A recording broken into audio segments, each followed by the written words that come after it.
De nuevo, buenos días, disculpen la precariedad con la que me manejo en esto, pero tengo la mejor intención. Bueno, como los habíamos anunciado, vamos a ver todo lo que es implantación, o sea, cómo establecemos un cultivo en nuestra huerta. Y eso lo podemos hacer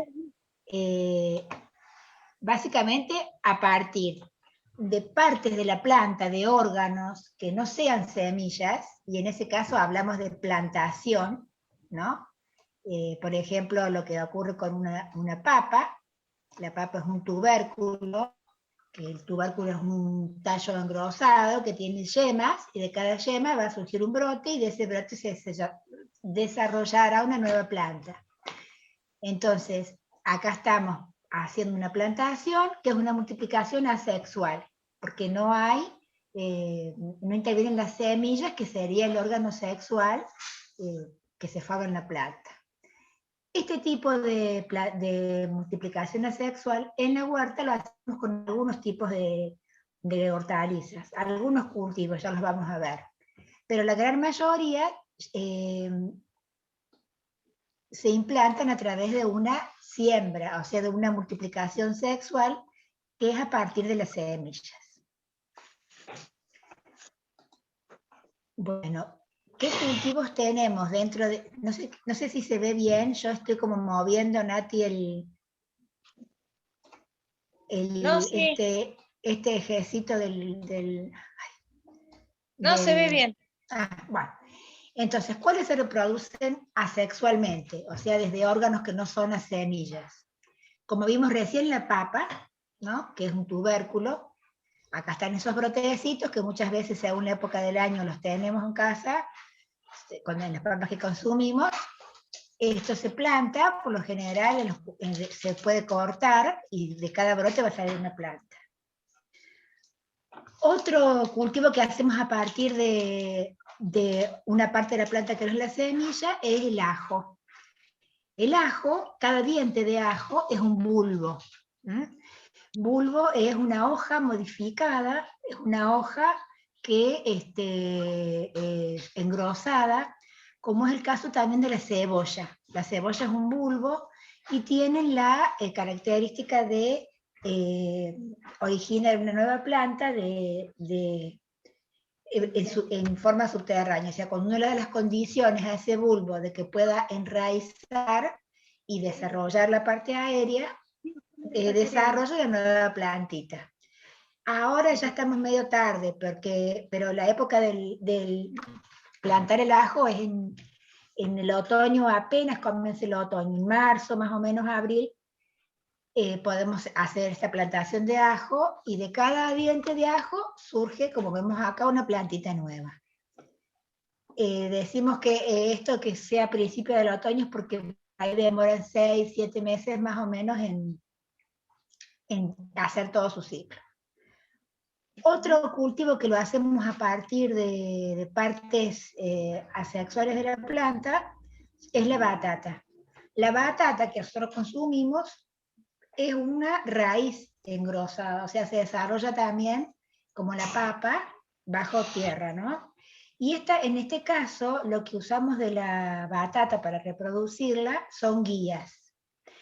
La batata que consumimos tiene brotes, de esos brotes, en ciertas condiciones de temperatura y humedad, originan unas guías. Esas guías son las que ponemos en el suelo para que enraicen y originen una nueva planta. Y de esa planta después se originarán en la parte subterránea las nuevas batatas, digamos. También reproducimos asexualmente al jengibre, que cada vez está siendo más usado, y lo vemos cada vez más en las verdulerías. Y el jengibre es un rizoma, ¿no? Lo que consumimos es el rizoma, que al igual que la papa, es un tallo engrosado, pero que crece horizontalmente, ¿no? Crece abajo y se va reproduciendo en forma horizontal.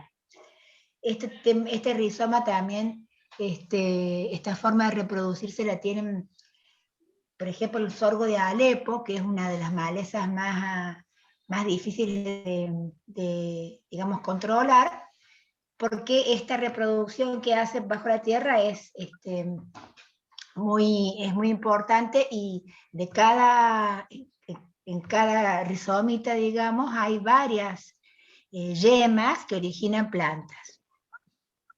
Y por último tenemos el caso de la frutilla, que la planta de la frutilla en determinada época del año, que es en esta época, en el otoño, bueno, ya estamos en invierno, ¿no es cierto?, hace un poco antes, emite un tallo que va a originar otra planta.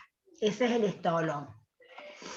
Ahora, como decíamos recién, la mayoría de los cultivos en la huerta, y la mayoría de los cultivos también en general, se reproducen, los producimos a partir de semillas, ¿no? A partir de esta reproducción sexual. Y en este caso, la siembra viene a ser, no sé si la más importante, pero una de las más importantes tareas que hacemos en la huerta, porque a partir de ahí, si no sembramos correctamente, no va a comenzar a desarrollarse nuestro cultivo. Y sembrar no es otra cosa que colocar, situar las semillas en el sustrato, que en el caso que tengamos una huerta en el patio es el suelo, y hablamos del sustrato también cuando eventualmente tenemos una huerta en cajones o en macetas, y tenemos que colocarla de tal forma que le demos las condiciones que necesita la semilla para que germine bien y para que las plantas se desarrollen bien. ¿Qué necesitamos para que esta siembra sea efectiva? Necesitamos semillas que tengan un buen poder germinativo. Lo de poder germinativo es que tengan capacidad de germinar, ¿no? Esto ya vamos a ver al final del encuentro, cómo podemos hacer una prueba para saber si las semillas que tenemos tienen buen poder germinativo. Nos conviene siempre tener variedades que estén adaptadas a la zona. A veces eso lo podemos conseguir, a veces no. Conseguimos semillas que no tengan una, digamos, excelente adaptación a la zona. Pero esto podemos conseguirlo, y es lo que nosotros vemos en el encuentro que tenemos para hablar sobre producción de semillas a partir de nuestras propias plantas. En ese proceso de ir reproduciendo nuestras semillas, logramos que cada vez estén estas variedades más adaptadas a nuestra zona y a las condiciones, digamos, micro de nuestra casa. También tenemos que tener en cuenta el momento oportuno de la siembra, y esto nos referimos, como vimos en el encuentro de desarrollo integral de la huerta, que hay algunas hortalizas que podemos sembrar durante todo el año. Tienen esa cierta elasticidad, como puede ser el rabanito, el perejil, lechuga, podemos sembrarla durante todo el año atendiendo a las variedades. Pero también hay hortalizas y cultivos que necesitan condiciones de temperatura y de humedad, principalmente de temperatura, que se dan en una época del año. Entonces tenemos cultivos de primavera-verano, como son el tomate, el pimiento, la sandía, el zapallo, y tantos otros que si los queremos sembrar ahora, tenemos que darle las condiciones de temperatura que hay en esa época del año. Y tenemos también cultivos que se dan en otoño, invierno, que son justamente las semillas que estamos proveyendo ahora en esta época del año. Por supuesto que tenemos que tener el suelo más fértil que podamos, un suelo fértil para garantizarnos que la siembra sea efectiva, y sin duda la humedad y la temperatura adecuada para esa variedad. Vamos a ver ahora cómo es la semilla, cómo está constituida la semilla, porque es a partir de ella que se nos desarrolla, se nos forma la planta. Y en este caso, no sé qué hacer con esto. En este caso tenemos dos ejemplos de semilla que son el óvulo, ¿no es cierto?, que se ha fecundado y está maduro, que proviene de el óvulo que está presente en la parte femenina de las flores, fecundada por el grano de polen. Hay flores que tienen los órganos masculinos y femeninos en la misma flor, son las hermafroditas, son la gran mayoría, y otras que tienen flores masculinas, que tienen la parte de los órganos masculinos, y otras femeninas. Ese es el caso del maíz. Acá vemos, esta es una semilla de maíz, que se le ha hecho un corte, y la planta del maíz tiene las flores femeninas, son las que se desarrollan en las mazorcas, en los choclos que nosotros comemos. Cada granito de maíz viene de una flor, y las masculinas están arriba, en unas panojitas que crecen arriba. Eso es un extra para que tenemos que tener en cuenta después, como un adelanto, cuando producimos nuestras propias semillas, todo el manejo que tenemos que hacer para favorecer que estos óvulos que están en las flores femeninas, se fecunden y nos formen las semillas. Entonces, acá vemos esta semilla de maíz, y a la izquierda está una de poroto, que tiene flores hermafroditas, y en las dos vemos que tienen una gran área, que sería lo que llamamos el cotiledón, que es un área de reserva. Y este cotiledón son lo que va a dar origen a las hojas verdaderas, ¿no? En este caso, cuando germinan los porotos, vemos que tienen dos cotiledones. Son plantas dicotiledóneas, ¿no? Hay dos cotiledones. Entonces está toda esta área de reserva, que en este caso del poroto, como leguminosa, son proteínas. La mayor cantidad de sustancias que tiene esta reserva, estos cotiledones, son proteínas. En el caso del maíz, endospermo, que es la parte de la reserva, la mayoría es almidón, ¿no?, que es de donde sacamos después la fécula de maíz, y bueno, es la reserva que tienen las semillas para germinar y crecer. En este caso, el maíz tiene un solo cotiledón, que por eso es monocotiledonia. Cuando germina la semilla de maíz tiene un solo cotiledón. Ahí están los órganos que van a dar origen, por ejemplo, a la yema de hojas, que se llama plúmula, a formar el tallo, que es el hipocótilo, y a la radícula, que tenemos los que se van correspondiendo con la semilla de poroto, que dan origen a la raíz. Ahora,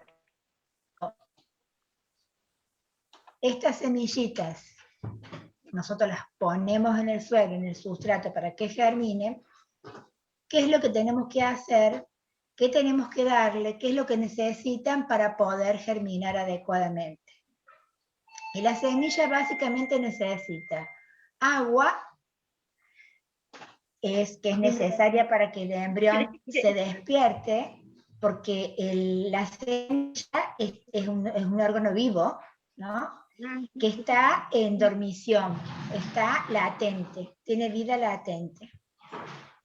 Y el agua moviliza las sustancias que hacen que esta semilla germine. La semilla absorbe el agua por imbibición. Este es un movimiento del agua que se da, que para esto es necesario que la semilla esté en contacto íntimo con el sustrato, con el suelo, que es a través del cual va absorbiendo el agua. Entonces, la semilla necesita primero absorber el agua para despertarse. Por eso a veces, en algunos casos, se recomienda poner en remojo las semillas un tiempo antes de sembrarla para asegurarnos que hayan tomado el agua necesaria para que despierte el embrión. Hay alguien que tiene, disculpen, prendido el micrófono, se escucha un diálogo. No sé si pueden ver, yo no la... ¿Quién Esto en relación al agua. Necesita también oxígeno la semilla para germinar, y ese oxígeno es indispensable para que se active la germinación, para que comience a movilizarse las reservas, que decíamos utilizan las plantas para apoyar todos los procesos de crecimiento de los órganos, y para que se formen proteínas. También las semillas necesitan luz, pero tienen distintos comportamientos en este sentido. La mayoría son indiferentes, pueden germinar con o sin luz, por eso justamente las colocamos bajo tierra, donde no llega realmente mucha irradiación, pero algunas son inhibidas por la luz y otras no pueden germinar sin luz. Una vez que asumimos, digamos, lo que necesita la semilla para poder germinar bien, ¿cómo podemos favorecer ese proceso al sembrarla en la huerta? Para la provisión de oxígeno, que decíamos que es indispensable, nos hace falta que el suelo esté suelto, que esté aireado, para que justamente le pueda proveer de oxígeno. Y además, esto del suelo suelto nos es importante para que la radícula se pueda desarrollar, ¿no? Que no se encuentre que encuentre una estructura, el suelo bien estructurado con poros para que las raíces puedan desarrollarse. Y como les comentaba hace un ratito, para poder absorber el agua, la semilla tiene que estar en contacto directo con el suelo, ¿no? Para que pueda tomar el agua a través de ese movimiento de inhibición. Entonces, para esto necesitamos que una vez que colocamos las semillas en el suelo, se tapan y se apisonan suavemente para que realmente esté en contacto en toda la superficie. Y aconsejamos también cubrir finalmente con un mantillo, como hemos visto en otros encuentros, de cubrir el suelo por todo lo que hablábamos de que la cobertura del suelo nos da las ventajas de que no se evapore, de que no se erosione, y en este caso también lo ponemos para que podamos regar y que el suelo no se nos encostre y pueda, no se nos endurezca arriba, que suele formar una capita, y pueda después la planta emerger sin dificultad.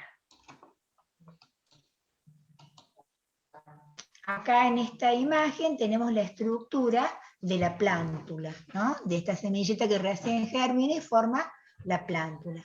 Entonces acá vemos, aquí abajo está la raíz que se forma a partir de esa radícula que vimos en el dibujo de la semilla, este hipocótilo que dio origen al tallo, en este caso tiene dos cotiledones, y el epicótilo que es el que va a dar el origen a esto que se llama, este nombre raro que parece meristemo apical del tallo, que no es otra cosa que ese brote que va dando hojas y formando tallos, digamos en la parte extrema, en el extremo de arriba, hacia el apical. Resulta también que tenemos dos tipos de germinación, y en este caso las distinguimos según el lugar donde en este proceso de germinación de la semilla aparecen estos cotiledones, ¿no? Estos cotiledones sean dos, como vimos en el caso del poroto, que estas fotos son de poroto, o sea un cotiledón como en el caso del maíz. Entonces, cuando los cotiledones aparecen por fuera, o sea, arriba, que sería sobre la tierra, que sería epigia, una germinación epigia, se da en el caso de, por ejemplo, la cebolla, el tomate, el poroto, la lechuga. En la planta la semilla se despierta, comienza a germinar, atraviesa la parte superior del suelo y los cotiledones aparecen sobre el suelo.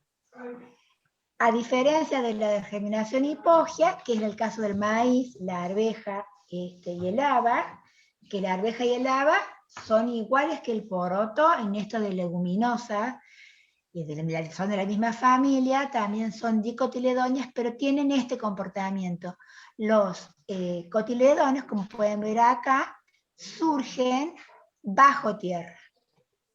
Esto es un detalle que no hace al comportamiento posterior, digamos, de la planta, pero lo comentamos para que, si es la primera vez que van a cultivar, que van a sembrar, o que van a cultivar alguna de estas, cualquier, digamos, hortaliza, no se preocupen si la planta nació sin cotiledones, porque después los va a desarrollar, ¿no? Esto es un detallito que les comentamos, pero no hace al manejo del cultivo. Lo que sí es importante que tengamos en cuenta es la profundidad a la cual colocamos la semilla, ¿no? Porque muchas veces resulta que tenemos semillas buenas, que tienen buen poder germinativo, le hemos dado todas estas condiciones que hablábamos oportunas para que la semilla germine y la plántula emerja, y sin embargo no nacieron.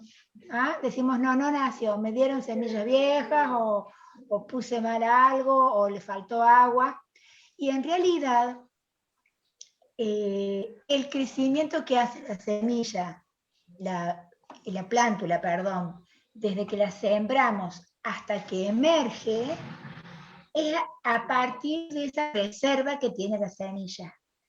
Porque la planta necesita, para fabricar su propia energía y su propio alimento, realizar este importantísimo proceso de fotosíntesis a partir de la luz del sol. Entonces, hasta que la plántula no emerge del suelo, no recibe luz del sol y no puede realizar, no puede fabricar, digamos, su alimento, su energía. Lo que hace la planta del sol es tomar la energía necesaria y después, con los procesos de respiración y transpiración, moviliza esto que hace, en definitiva, que surjan las hojitas, los brotecitos, todo lo que es la biomasa, ¿no? Entonces, si nosotros colocamos esta semilla demasiado profundamente, la semilla, y le damos las condiciones de aireación y de hidratación de agua, va a despertar, va a comenzar el proceso de germinación, o sea, va a comenzar a desarrollar sus raíces y su hipocótilo. Acá vemos cómo está creciendo, pero tenemos que colocarla en tal profundidad que esta reserva, digamos de alguna manera, esta energía, le alcance a poder llegar a la superficie del suelo y poder ahí ya completar su crecimiento a partir de la energía del sol. Muchas veces pasa, como les decía antes, que si la colocamos demasiado profundamente, no llega a emerger y muere, ¿no? Entonces, si ven, aproximadamente la profundidad que aconsejamos son 2 veces su diámetro, entre 2 y 3 veces el diámetro de la semilla. Ahora vamos a ver, considerando estos detalles que vimos, cómo sembramos, ¿no? Entonces, en relación al cómo sembramos, por ejemplo, en relación a qué distancia sembramos, primero tenemos una cosa a considerar que es cuál será el tamaño final de la planta, o el tamaño de la planta a la que vamos a cosechar, ¿no? Entonces, por ejemplo, bueno, acá tenemos un ejemplo de una planta de zucchini, miren el desarrollo que tiene, que en realidad no es tanto en la altura, sino hacia los costados. Una planta de lechuga que en realidad la podemos sembrar más cerca porque la estamos consumiendo, como al consumir las hojas, estamos cortándola antes que termine su ciclo. Una zanahoria que va a tener su crecimiento básicamente en la primera etapa de la zanahoria, en la primera parte de su vida, ¿no? Del cultivo de la zanahoria, básicamente va a crecer en profundidad, porque ahí nos va a formar la zanahoria también una raíz modificada. Y el otro caso, todo lo contrario, digamos como una berenjena, que va a tener un amplio crecimiento en altura y también, según las condiciones que tengamos, alrededor de ella, ¿no es cierto? Entonces, según esto, según cómo va a ser la planta al final en la cosecha o en su tamaño final, tendremos que tener en cuenta la distancia a la cual sembramos, ¿no? Y otra cosa a tener en cuenta es el tamaño de la semilla. Cuando la semilla, que hay diferentes tamaños como pueden ver, la diferencia, esta es una semilla de haba, que es para sembrar ahora en esta época, ¿no es cierto? Y semillas de zapallo, semillas de lechuga, de perejil, realmente hay una diversidad inmensa de tamaños, de formas, de colores de semilla, que es la misma diversidad que después se manifiesta en las plantas y en los órganos que consumimos, ¿no?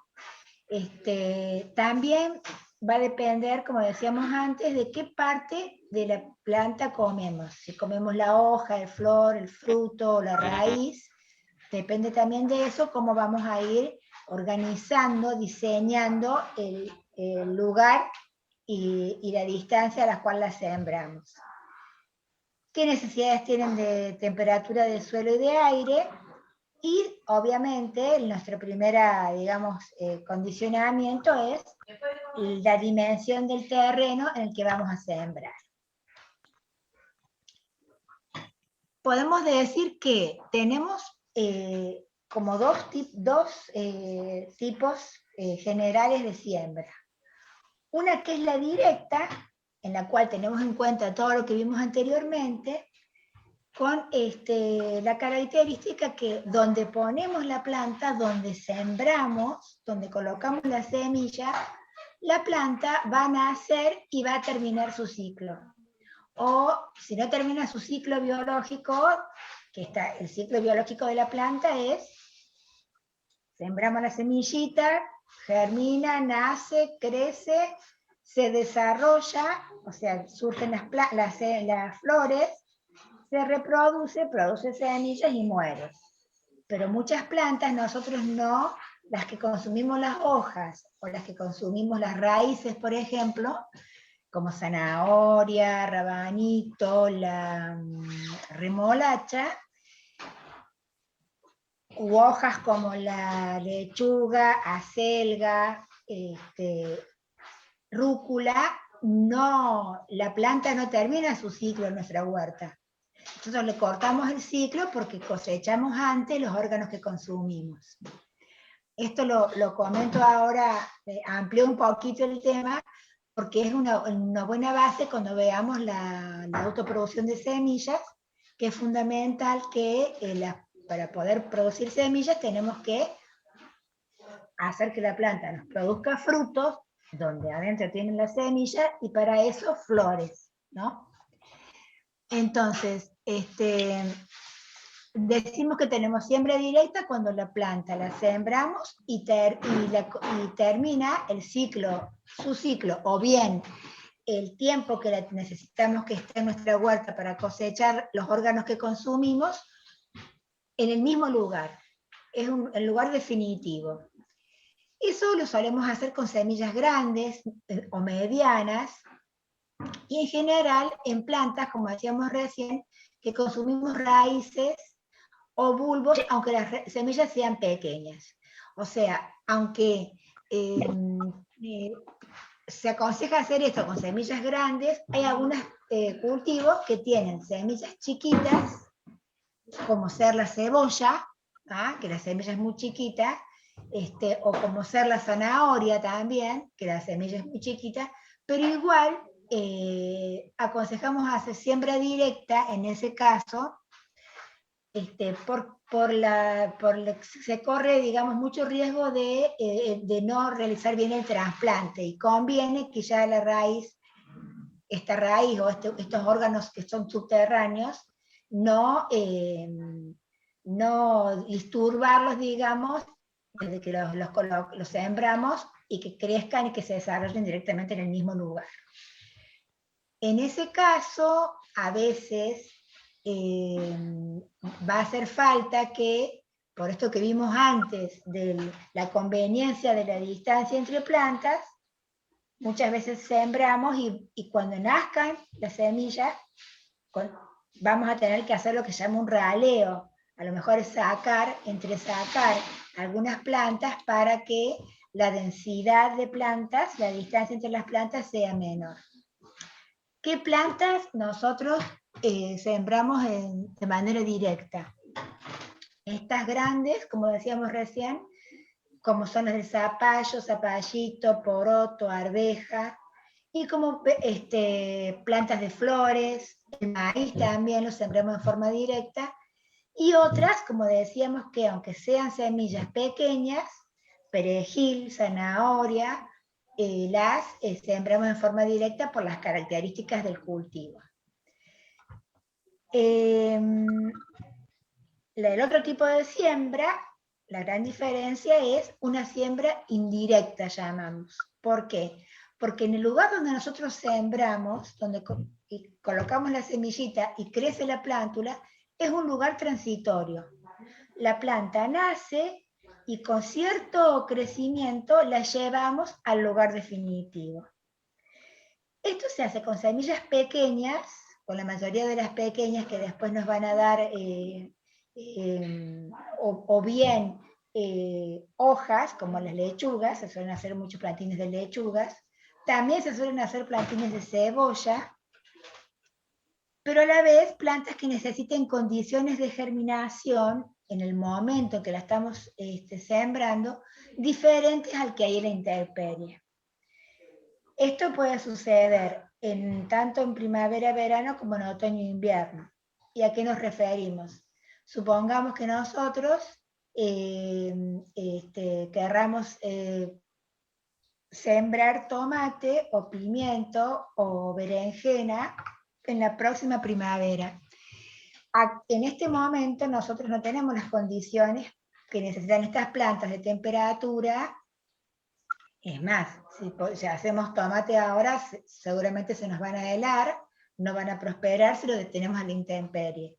Pero sí podemos, y preferentemente a partir de julio, fines de julio, ya comenzar con esta siembra indirecta, a hacer los plantines que se llaman, pero tenemos que tenerlos protegidos, darle esas condiciones que necesitarían, que tendrían en la primavera-verano, y después trasladarlos al lugar definitivo. Esto lo podemos hacer con tomate, pimiento, que es el caso de cultivos de primavera-verano. Pero también se lo suele hacer con por ejemplo, coliflor, con el brócoli, con el repollo, que son cultivos de otoño e invierno, y que les estaríamos, al hacer primero los plantines, estaríamos llegando al momento que lo ponemos en el lugar definitivo, con unas plantas ya más fuertes, ¿no? O sea, no con la semillita y la plantulita, sino ya con una planta que ha comenzado su desarrollo. sea que hagamos estas siembras directas, directamente en el lugar donde la planta va a cumplir todo su ciclo, o que hagamos los plantines, que hagamos una siembra indirecta, podemos hacerlo al voleo, que es, digamos, esto de cuando se tiran las semillitas, se tiran en el suelo, en el sustrato, y esto, por ejemplo, es muy común para hacerlo en cultivos como la chicoria, como la rúcula, que son cultivos que vamos cosechando hojas, que después lo más seguro es que rebroten, y para esto tenemos que tener un espacio, digamos, apropiado. Podemos sembrar con hilera, se llama hilera chorrillo, que vamos haciendo, sea que tengamos surcos, o aunque hayamos planteado canteros u otra forma de organizar la huerta, vamos haciéndolo en línea. Y la otra forma es a golpes. Esto se suele usar, o sea, puntualmente se van colocando. En el caso, por ejemplo, es muy común para el caso de los zapallitos, de los zapallos, que son de la familia de las cucurbitáceas, que se van poniendo 3 semillas por golpe, por lugar para poner. A veces se ponen 1, 2, pero es lo común como para darle más posibilidad a que germinen. O sea, que salga una planta. Ahora, cuando hablamos de siembra indirecta, es como decíamos recién, hablamos de la producción de plantines en estas condiciones que los llamamos almácigos, ¿no? Esto de darle las condiciones en un lugar donde podamos darle la temperatura, la humedad, protección a los vientos, todo lo que necesitamos hacer para que crezcan las plantas seguras y fuertes en un espacio mucho más pequeño y seguramente protegido. Podemos inclusive hacerlo en la casa, no en intemperie. Como decíamos antes, con esto nos anticipamos a la estación fría, con plantines fuertes, capaces de defenderse del viento y del frío al trasplante, en el caso de los cultivos que hacemos plantines para el otoño e invierno, ¿no? El coliflor, el brócoli, el repollo mismo. Y en el caso de los cultivos de primavera-verano, como veíamos, la berenjena, el pimiento, la misma albahaca, nos podemos anticipar a la estación cálida con plantines de mayor tamaño al final de la helada. Entonces, si nosotros en septiembre, octubre, cuando ya podemos, digamos, no esperamos que haya más heladas, en vez de estar sembrando recién los tomates, estamos ya llevando al campo un plantín de unos aproximadamente 10 centímetros, ya vamos a ver el tamaño ideal para trasplante, que ya, digamos, se enfrenta a las condiciones climáticas y al suelo, inclusive a probables acciones de insectos y de otra forma, ¿no? También tiene la ventaja esto de hacer plantines, de aprovechar mejor el terreno, porque en realidad ya vamos a colocar, es como que podemos poner la planta en el lugarcito donde queremos que se desarrolle, ¿no? Y simplifica el manejo, o sea, al hacer esto de tenerlos a lo mejor 2 meses, los primeros 2 meses de vida, como en una guardería, digamos, a las semillas, nos hace que podamos controlar las malezas, ralearlas, regar y darle mayor protección en un espacio más pequeño, que por lo general ya vamos a ver en qué podemos hacerlos, y economizamos semillas sin duda, porque vamos a usar las semillas más, tenemos como un control mayor y para darle las mejores condiciones para que germinen y crezcan, ¿no? Estos almácigos los podemos hacer en vasitos de postre o de yogur, en macetitas, en cajones, en cajas de leche o cualquier otro recipiente que tengamos y podamos reciclar, ¿no? En bidones cortados. Lo que sí tengamos en cuenta que por lo menos 8 centímetros tiene que tener la maceta, el cajón, lo que utilicemos, de profundidad para que se pueda desarrollar bien la raíz y podamos después, en realidad, sacar toda la raíz con toda la tierra para que no se nos dañen las raíces para hacer el trasplante.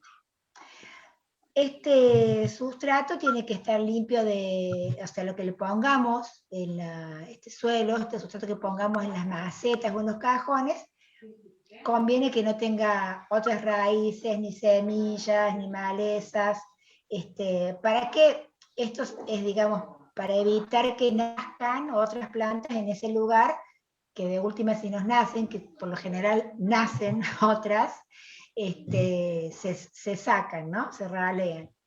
Y siempre, claro, estamos pensando en que ese sustrato lo ideal es que tenga abonos compuestos, que ya vamos, cuando vimos el encuentro de la huerta en general, vimos la importancia que tiene la práctica de producir abono orgánico nosotros y de la incorporación sistemática de materia orgánica en forma de abono al suelo, ¿no? Para mantenerlo fértil.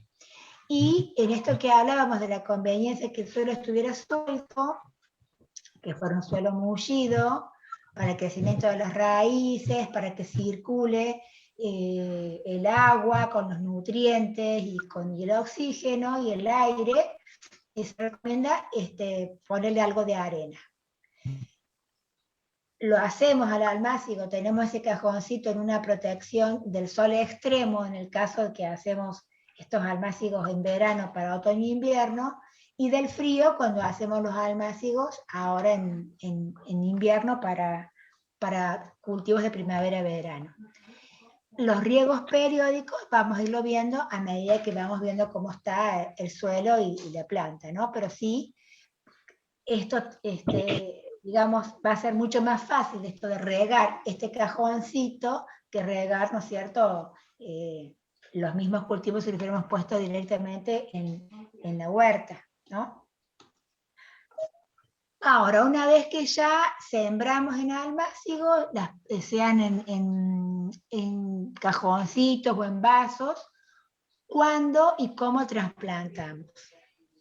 Bueno, en el caso por ejemplo, de la lechuga, la cebolla, estas plantas que no forman un tallo, en general adquieren un buen tamaño cuando ya tienen 3 o 4 hojas verdaderas, o sea, sin contar los cotiledones. ¿Se acuerdan que ya cuando uno ya cuenta 3, 4 hojas, los cotiledones ya no están más, ¿no? Han muerto, pero a veces siguen estando.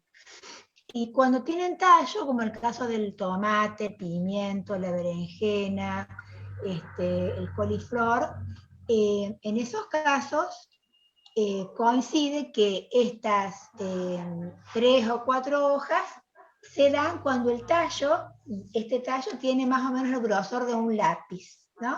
Y una altura como la que se ve acá, puede ser 10 a 15 centímetros, a veces un poco más. Claro que nos conviene hacer este trasplante cuando el sol está bajo, o sea, o la mañana temprano, preferentemente a la tarde, para que después no haya un sol que pueda estar exigiéndole mucho a esta adaptación de la planta. Un día nublado sería lo mejor, cuando no haya viento, y como decíamos recién, preferentemente a la tarde. Entonces se hace un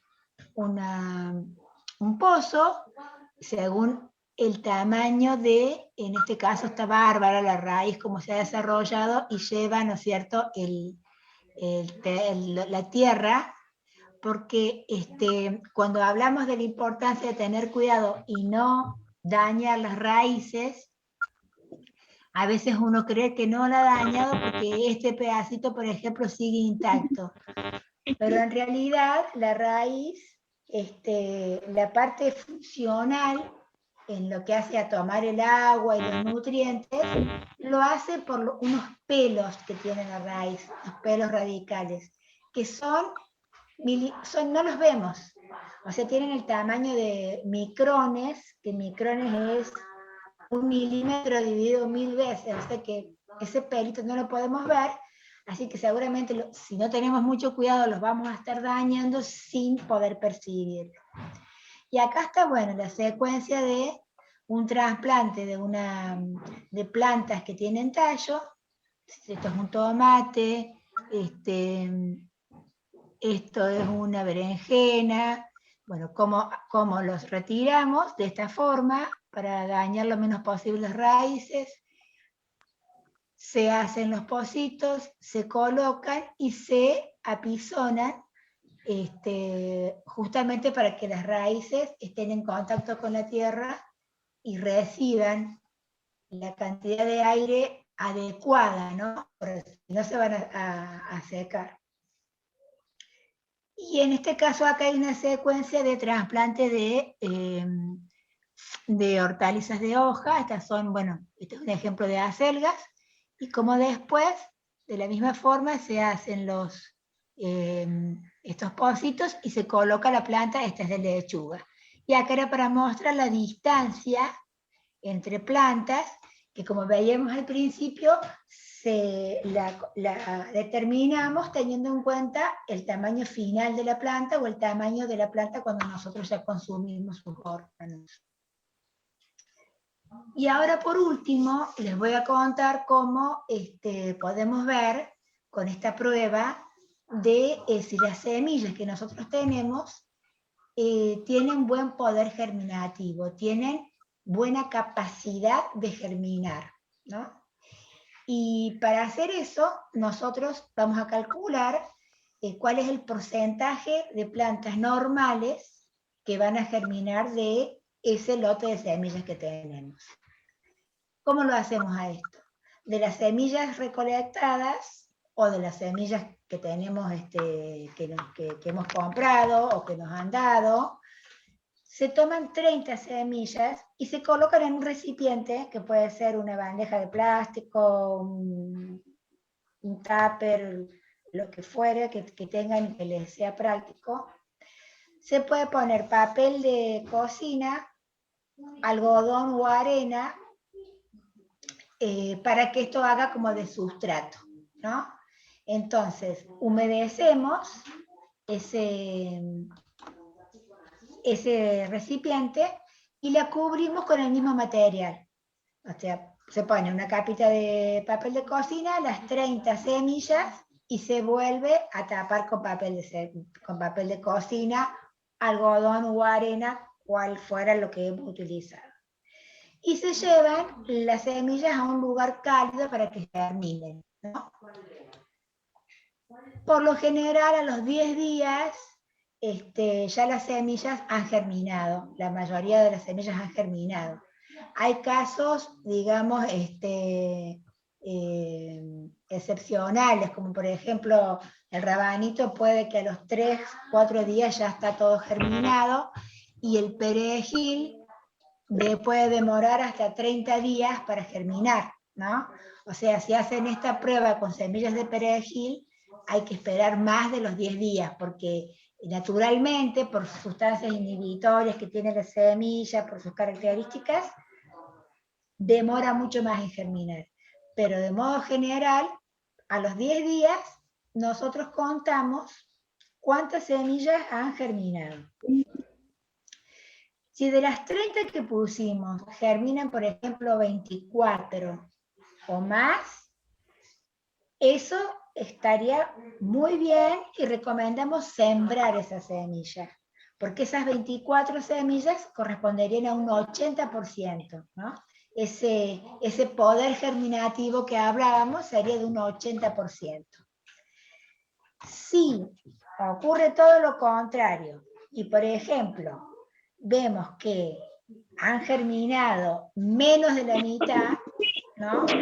Que si las que no germinaron son la mitad o más no germinó, directamente recomendamos no usar esas semillas. Seguramente son semillas que han perdido su poder germinativo o por el tiempo que pasó, porque cada semilla, digamos, tiene un tiempo, una vida útil. Acordémonos que son seres vivos, como dijimos, que están en latencia, pero tienen un tiempo de vida. Y esto depende mucho de la manera en que las conservemos, en que las guardemos. Y si se da una situación intermedia en esta prueba que hacemos, que digamos donde nos germinan entre, supónganse, entre 15 y 24, o sea, entre un porcentaje menor al 80%, pero más de la mitad, pueden sembrarse estas semillas, pero en ese caso se ponen más de las que uno pondría habitualmente para poder compensar si hubiera fallas. Y en relación a lo que les comentaba recién, el tema de la vida útil de las semillas van a depender principalmente, hay condiciones biológicas de la planta, de la semilla, de la especie, hasta de la variedad, pero depende también en gran medida por las buenas condiciones de almacenaje y de mantenimiento, ¿no? Principalmente las condiciones de almacenaje.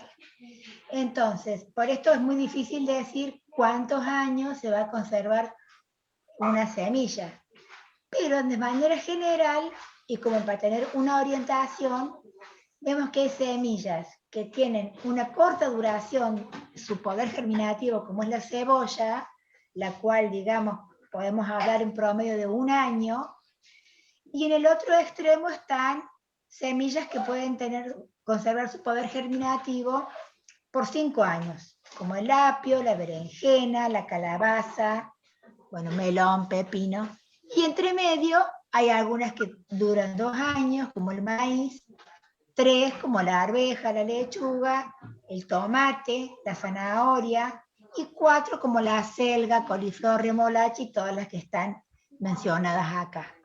Entonces es importante tener en cuenta esto para, bueno,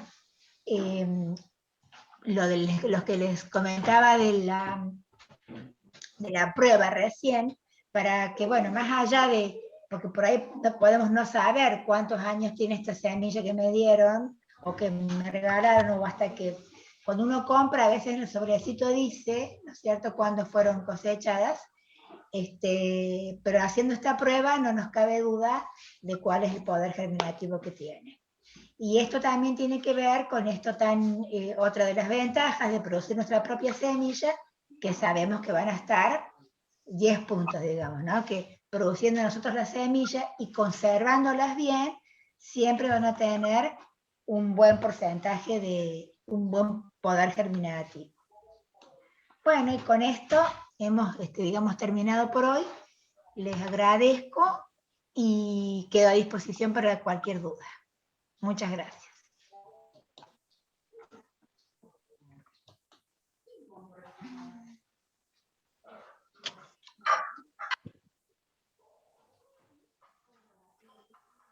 Bueno, bárbaro, Cali. Ahí teníamos algunas preguntitas. No sé si, Susana, que ¿tenías micrófono, Susi? No sé si querés preguntarle lo de los repollitos de Bruselas vos. Sí, hola, buenos días. Mil Hola, disculpas, Susana, ¿qué tal? Me equivoqué el horario con el tema de que a las 10, a las 9. Así que, Catalina, te pido mil disculpas. Siempre que estás exponiendo, todo es muy rico lo que exponés. Lamento haberme perdido tanto tiempo. Bueno, los repollitos de Bruselas. Sí. Estoy así tan que no me acuerdo la pregunta que hice, pero ¿en qué época podría sembrarlos? Si me conviene en almácigos o en forma directa. A mí me gusta más en almácigo generalmente porque aprovecho la semilla, que era una de las cosas que vos mencionabas. Una semilla es una planta. Este verano Exactamente. sembré una plantita de calabacita matera y una plantita de esponja vegetal. El Nos tema es contaste la otra vez, ¿cómo le decías a la esponja vegetal, Susana? lufa. Lufa, lufa. Está bien, Lufa. yo no sabía que le decían lufa, sí. Claro, como cuando vi eso, una plantita, semejante planta, le doy más valor a la semilla. Ah, claro, La claro que semilla, una semillita es una planta, así es. inmensa. Sí. Bueno, el repollito de Bruselas, ¿cómo lo planto? Mira, eso sí, estás acertadísimo en lo que pensabas para digamos, cuidar la semilla, pero también para cuidar la plántula, como decíamos. El repollito de Bruselas es de otoño-invierno.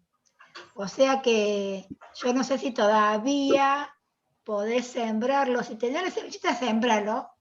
Y te conviene hacerlo en almácigo, sin duda. Esta posibilidad de hacerlo en almácigo, de hacer el planting, también digamos, el año que viene podés empezar a hacerlo antes. Y como decimos siempre, ¿no? Esto de hacer siembras escalonadas, o sea, vos haciendo el planting, podés empezar a hacer un planting, suponte, a fines de febrero, después haces otra tanda de plantines en marzo, ¿no es cierto? Y después otra tanda de planting a mediados de marzo y otra tanda, ponele a fines de marzo. Entonces vas a tener como 3 tandas después de plantines para ir trasplantando y después ir cosechando. O sea, se te va a triplicar el tiempo, por decirlo así, en que vas a tener repollitos. Si no, vas a tener todos juntos, todos concentrados. Y esto sucede con todas las verduras y todas las... Por eso siempre decimos, por ejemplo, lechuga, vayamos haciendo siembras escalonadas de 2 semanas, 10, 15 días, para ir según tener eso toda la temporada. cosechando. Exactamente. Y ¿qué más te puedo comentar del repollito? Bueno, ahora lo podés hacer, pero siempre en almácigo para la semilla y porque ya lo trasplantás directamente y con esto que ten en cuenta que después la planta crece mucho, Claro. ¿no? O sea, uno ve el repollito, pero hay un montón de repollitos en la planta. Lo que te quiero decir es que darle una distancia a lo mejor, no sé si de 30 a 40 centímetros. No sé si hay material en la página web creo que sí hay, tenemos uno. Hay una tablita donde están, Susana, la distancia entre plantas por cultivo y también en la misma tablita están los días que van entre que se siembra y se cosecha. Está bien. Y si fuera en forma urbana, se podrían utilizar, por ejemplo, tarros de 20 litros por la profundidad y la altura de la planta. Sí, yo creo que si pones una planta por tarro, a lo mejor de 10 litros,